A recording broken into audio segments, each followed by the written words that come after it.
Given a base indicator, usually coming from the literature, a whole set of indicators is derived from it and made available to you. Here I describe the derived indicators.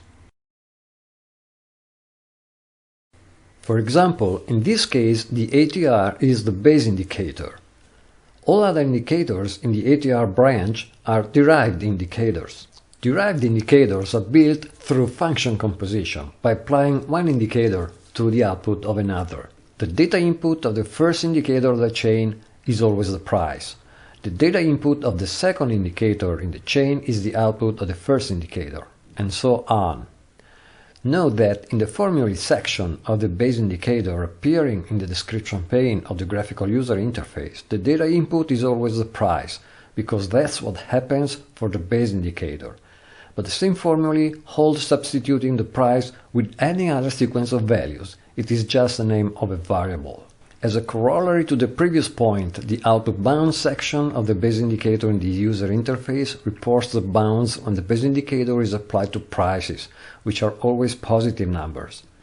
But the bounds of the function per se could be different. For instance, the rate of change per se is unbound, but when applied to a positive quantity, its lower bound is minus 100. In the input parameters list, the parameters of the last applied indicator appear first, and the parameters of the first applied indicator appear last. For instance, if we select the zigzag of MA of rate of change, the rate of change is the first function and is applied to prices. The moving average is the second function and is applied to the output of the rate of change. Finally, the zigzag is the third function and is applied to the output of the moving average. The input parameters appear like this. First, the parameter of the last function, the zigzag, appear, then the parameter of the moving average, and finally those for the first function, the rate of change. Now we describe the smoothed versions of the derived indicators. Smoothed versions of a base indicator offer a less jagged curve. This can be useful, for instance, to avoid whipsaw signals. They help focus on the real trend of the indicator, disregarding minor and faster fluctuations. They are commonly used to identify upturns and downturns too, by looking at the crossings of the indicator with its smoothed version. 4 different versions are available for each base indicator: exponential moving average of indicator, moving average of indicator, 2 exponential moving averages of indicator, 2 moving averages of indicator. For instance, in the case of the average true range indicator, we have the EMA of ATR, MA of ATR, 2 EMAs of ATR, and 2 MAs of ATR. All smoothing versions are derived by applying a moving average to the output of a base indicator. Different kinds of moving averages exist. For all indicators denoted as MA or indicator name, like MA or ATR, Conceiver lets you choose which moving average to apply to the indicator in order to smooth it. The selection is made in the Indicators tab. You can select between the following moving averages: simple moving average, exponential moving average, linear weighted moving average, Wilder's moving average. For instance, if you select the linear weighted moving average, all indicators denoted as MA of indicator name would be built by applying the linear weighted moving average to the output of indicator. This is a very powerful feature, letting you customize how the indicators are averaged according to the formula of your choice. The smoothed version is even more important because it is used by other composed indicators, like the ones implementing the concept of derivative, as explained in the relevant section. The interpretation and the signals of the moving average of a base indicator corresponds exactly to those of the base indicator itself. They're basically the same thing. The input parameter for the MA, which is a look-back period, comes before the input parameters of the indicator it is applied to. The rationale about whether plotting on charts only the derived smoothed indicator or even the base indicator in the same graph is to keep the charts readable. which implies avoid cluttering the charts with too many curves. Hence, the general criterion is to plot the base indicator together with its smoothed version only for indicators, but not for overlays. Indeed, each indicator has its own chart, while all the overlays are drawn in the same chart together with price. This is why, for example, there are two output series for EMA of ATR, but just one output series for EMA of SMA. If you want to see the formulae of the moving averages, please look at the manual or at the tooltips. Note that for all types of moving average, by selecting moving average lookback equal 1, you get exactly the input data, so the moving average of an indicator with the lookback of the moving average equal to 1 is equal to the indicator. For instance, for the ATR, we can select the ATR itself, the EMA of ATR with lookback 1, and MA of ATR with lookback 1. And if we run the simulation, we can see that the values for the EMA of ATR and the MA of ATR are exactly the same of the ATR. As a particular case of the EMA of an indicator, the EMA of an indicator is particularly important. For indicators like negative volume index, positive volume index, the most important signals are given by the crossing of an indicator with its exponential moving average. So it is essential to visualize a plot where an indicator and its EMA are drawn together. For the reason, the AMA of indicator has been added to the more general moving average of indicator. It is compulsory in some cases to have the exponential moving average available, but simultaneously you might want to opt for other types of moving average in general. This way you have the maximum flexibility. The case of two moving averages of indicator is similar to the moving average of an indicator explained before, but two different moving averages are plotted together, a fast one and a slow one. In the order of the input parameters, the fast lookback comes before the slow lookback. For instance, in the case of the ATR indicator, the first parameter is the fast MA lookback, followed by the slow MA lookback, and finally the ATR lookback. Again, as a particular case of two moving averages, having two exponential moving averages of an indicator is particularly important. Some indicators are defined through two exponential moving averages. For instance, given the accumulation distribution indicator, the check-in oscillator is defined as fast exponential moving average of the accumulation distribution minus slow exponential moving average of accumulation distribution. So it is necessary to plot the accumulation distribution indicator together with two of its exponential moving averages. Moreover, in some trading algorithms, it is important to watch for exponential moving averages crossing. For this reason, the two EMAs of indicator has been added to the more general two MAs of indicator. It is compulsory in some cases to have the two EMAs version available, but simultaneously you might want to opt for other types of MA in general. This way you have the maximum flexibility. Let's make a few examples. Let's start by plotting the average true range indicator together with its exponential moving average. To know what the two curves are, hover the mouse over the indicator title until the tooltip with the description appears. In the output series section, you can see that the curve number 1 is the exponential moving average of ATR, while the curve number 2 is the ATR. This is typical. The first curve is always the selected indicator, the other curves are its complements. The first curve is the blue one. The second curve is the red one. As you can see, the smoothed version is less jagged than the indicator, making clearer the real trend of the indicator disregarding minor and faster fluctuations. You can choose a moving average different from the exponential one. Just select the MA or ATR indicator and choose the moving average of your choice in the appropriate panel. For instance, let's use the linear weighted moving average. Run the simulation again. The two moving averages, the blue lines, are similar, but slightly different.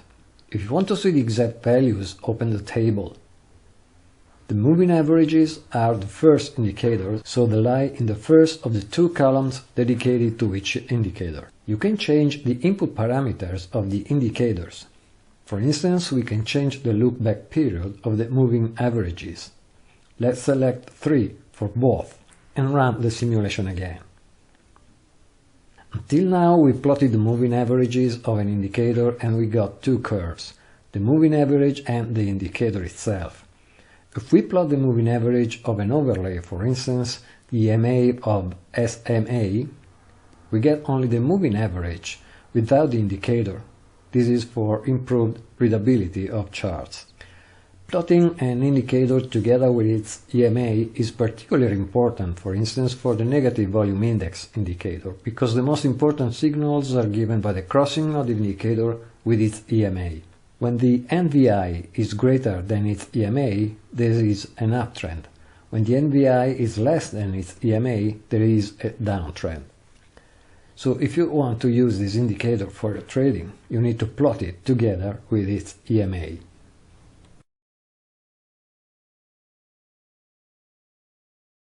You can plot two different moving averages together, a fast one and a slow one. For instance, for the ATR indicator, select the two MAs of ATR.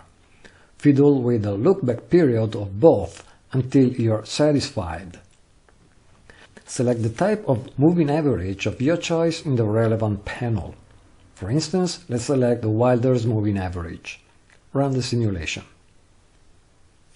It's straightforward to distinguish the slow and the fast moving averages. Anyway, you can hover the mouse over the indicator title until the tooltip with the description appears. The fast MA is the indicator number 1, that is the blue one. The slow AMA is the indicator number 2, that is the red one. The 2 EMA case is particularly important. For instance, given the accumulation distribution indicator, the check-in oscillator is defined as the difference between the fast and the slow EMA applied to the accumulation distribution. So for a good visualization, it's necessary to plot the accumulation distribution indicator together with two of its EMAs. In this case, there is a link ready for you directing to the right derived indicator. So click it and put it in one slot. Fiddle with the parameters and run the simulation.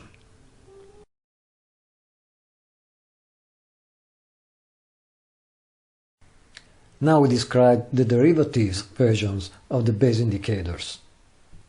These indicators express whether the base indicator is increasing or decreasing and at what rate.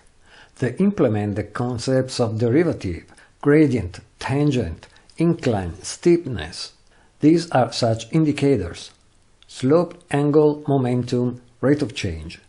For greater flexibility, the derivative indicators are not applied directly to a base indicator per se, but to its moving average. This way, the derivative can be calculated on a smoothed version of the indicator. As explained earlier, if you want to apply the derivative directly to the base indicator, just select the lookback of the moving average equal to 1. All the derivatives indicators have common interpretation. The derivative is greater than 0 if and only if the base indicator is increasing. The derivative is less than 0 if and only if the base indicator is decreasing. The derivative is around 0 if and only if the base indicator is at its maximum or minimum and is moving sideways. The greater the absolute value, the greater the rate at which the base indicator is changing. All this comes with a delay given by the lookback period. The greater the lookback, the greater the delay. The signals implied by the derivatives indicators depend on the underlying base indicator and ultimately on you. Being a function composition, the input parameter for the derivative, which is a lookback period, comes before the moving average lookback, which in turn comes before the input parameters of the indicator it is applied to. For instance, in the case of slope applied to the moving average of ATR, The very first parameter is the slope lookback, followed by the moving average lookback, and finally the ATR lookback. All indicators expressing derivatives have output values completely different than their input. In particular, they are not within the price range. As such, they cannot be plotted together with prices in the same graph. That's why they are always listed in the indicators branch of the tree in the user interface, even for those indicators whose base indicator is an overlay. This is the distinction between overlays and indicators by definition. For instance, the Bollinger Bands are an overlay and the base indicator is listed among the overlays. However, in the indicators branch of the tree, the Bollinger Bands appear again, listing the derivatives, which will be plotted in a different chart. When dealing with the stock market, you can see into the past, but not into the future. For a certain day, you know the data only for previous days, not for the following days. If you have two quantities, one y1 known at an instant in time t1 and another y2 at a later instant t2, and you need both of them for a calculation, you can use both of them only in t2, not t1, because they're both known only at instant t2 but not at instant t1. So you can perform the calculation only in t2, not t1. Whatever formula you're applying, you can apply it only in t2. You can see the formula for the slope either in the manual or in the description pane. The slope is the slope of the line passing through t1, y1 and t2, y2, which is a secant to the curve. It corresponds to the trigonometric tangent of the angle alpha. In mathematical analysis, it's called difference quotient. Note that in mathematical analysis, such a slope would be referred to t1, y1. But we always stress the fact that in a stock market you can only see in the past, not in the future. So if you are in the instant of time t2, you can compute a given formula. But if you are in the instant of time t1, you simply can't. When delta t approaches 0, it becomes the slope of the geometric tangent line to the curve at point t2, y2. In this case, it would be the derivative, the tangent of the curve. The slope has no bounds, and you can see some examples of its value in the manual. You can see the formula for the angle in the manual or in the description pane. The angle can be expressed in degrees or gradients according to the selection made by the user in the Indicators tab through the Angles in radio buttons. There are 90 degrees and 100 gradients in the right angle. The angle is the angle of the line passing through t1, y1 and t2, y2, which is a secant to the curve. It corresponds to the angle alpha. When delta t approaches 0, it becomes the angle of the geometric tangent line to the curve at point t2, y2. The bounds differ according to the selection made for the units of measure. In case of degrees, the bounds are minus 90 plus 90. In case of gradients, the bounds are minus 100 plus 100. This holds true in particular for input parameters. So if an input parameter of an algorithm is an angle, the maximum and the minimum value you can input depend on the choice about the units of measure, plus minus 90 for degrees or plus minus 100 for gradients. You can see some examples of the values for the angle in the manual. You can see the formula for the momentum in the manual or in the description pane. It is simply the difference between two input values, distant look-back periods from each other. The momentum has no bounds. You can see the formula for the rate of change in the manual or in the description pane. The rate of change is the percentual difference between two input values, distant look-back periods from each other. The rate of change has no bounds when applied to positive and negative quantities, but when applied only to positive quantities, it is bounded. Note that when y1 equals 0, the defining function is no longer valid. This is why the rate of change in the derivative section is listed only for overlays, but not for indicators. Overlays always have positive values, never approaching 0. Indicators usually can take on any value. Let's make a few examples. Let's plot the derivative indicators of the ATR. The slope, the angle, Note that we choose to express angles in gradients. And the momentum. Run the simulation. All the derivatives are positive or negative exactly in the same time frames. For instance, here they all switch from negative to positive. And here they all switch from positive to negative. When the derivative is positive, the indicator is increasing. Here the derivative is positive and the ATR is increasing.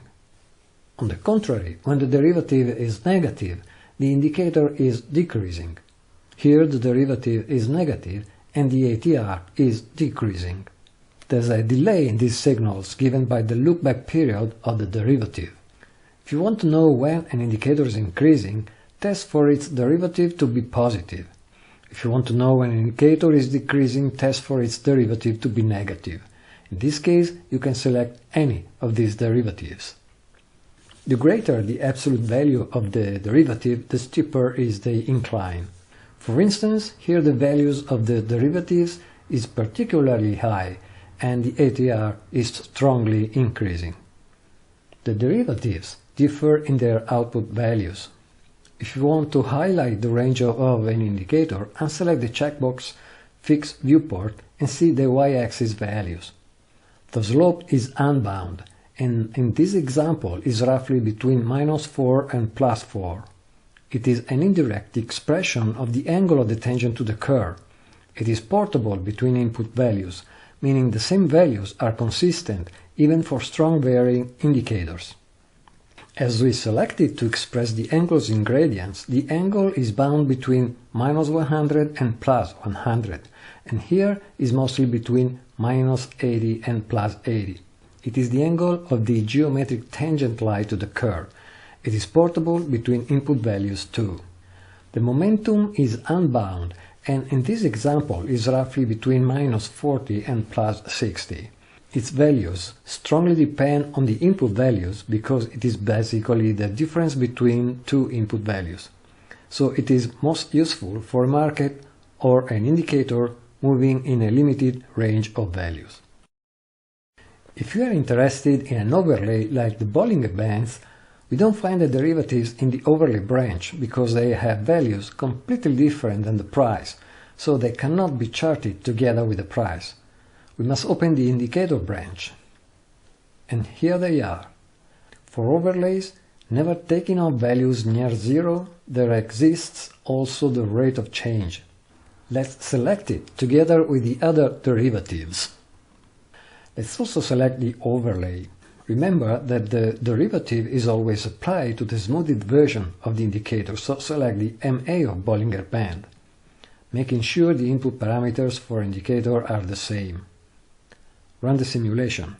In general, the rate of change is unbound, but being a percentage, it can be consistently applied to different indicators. Now we describe the swing versions of the base indicators. This derived indicator expresses the concepts of swings.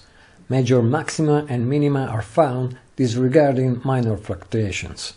It can be used to find divergences too. Still another usage is to represent the Elliott waves.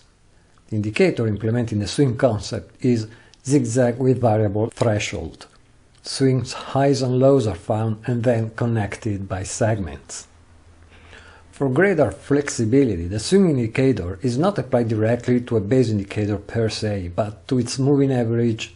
This way, the swing can be calculated on a smoothed version of the indicator. As explained earlier, if you want to apply the swing directly to the base indicator, just select the loopback of the moving average equal to 1. The swing indicator has a common interpretation. There are higher swing highs or higher swing lows if and only if the base indicator is increasing. On the contrary, there are lower swing highs or lower swing lows if and only if the base indicator is decreasing. For instance, let's consider the zigzag of SMA. Here there are higher highs and lows and the SMA is increasing. While here there are lower highs and lows and the SMA is decreasing. The signals implied by the swing indicator depend on the underlying base indicator and ultimately on you. For some indicators, divergences are meaningful. A bullish divergence happens when the price has lower lows and the indicator has higher lows. A bearish divergence happens when the price has higher highs and the indicator has lower highs. For instance, here we have a bullish divergence.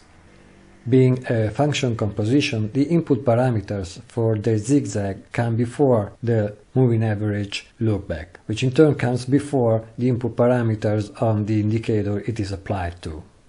The swing indicator has the same output range as its input, so they could be plotted together in the same graph. However, the same considerations made about output series for the smoothed versions of a base indicator apply here too.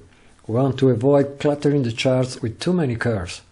Hence the general criterion is to plot the base indicator together with its swing version only for indicators, but not for overlays.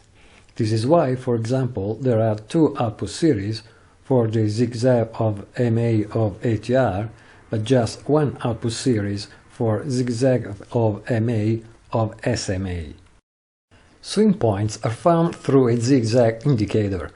With a zigzag indicator you can find in literature, a new swing is set when the price reverses by a percentage greater than the selected one.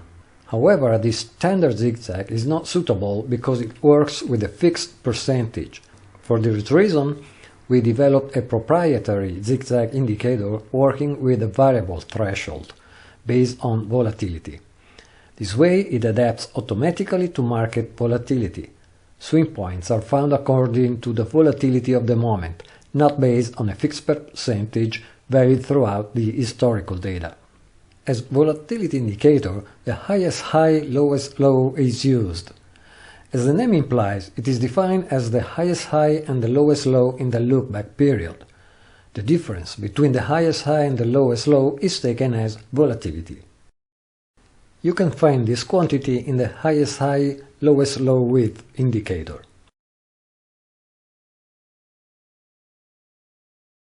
In order to trim this number, our zigzag multiplies it by a multiplier factor set by the user.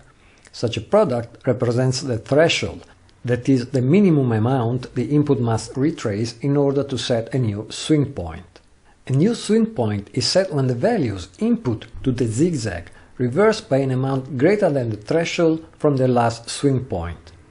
So when the input is greater than the last low plus threshold, it means that the last low was a swing low and we start searching for a new high. On the contrary, when the input is less than the last high minus threshold, it means that the last high was a swing high and we start searching for a new low.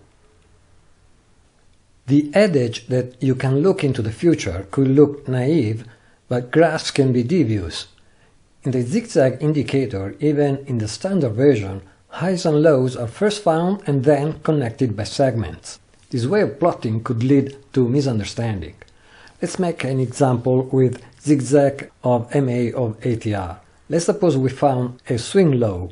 Therefore, we are now looking for the ensuing swing high and so scan the MA of ATR values onward. When we find that the MA of ATR is greater than the swing low plus threshold, we know that we already reached the threshold to say that the MA of ATR has retraced upward enough to be considered a swing high.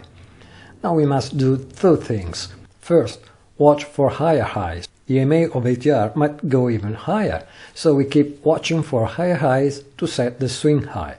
Second, monitor retrace downward. The MA of ATR might retrace back downward, which would mean we spotted a swing high and should look for the ensuing swing low. We keep updating the highest high found. When we realize that the MA of ATR is less than highest high found minus threshold, we know that we reached a point where the MA of ATR traced back downward enough to define a swing low. So now, here, we know that the highest high found thus far was actually a swing high. Look again at the timing of the events, where this comes first and this comes last. It is only here that we can say that here was a swing high point, not before. And yet the segment of zigzags is drawn with a swing point here, as it actually is. But when we are in here, we cannot know we are at the swing high. Now, from this point, it starts all over again and we look for our swing low. But the same token, we know that this is a swing low only in this instant of time.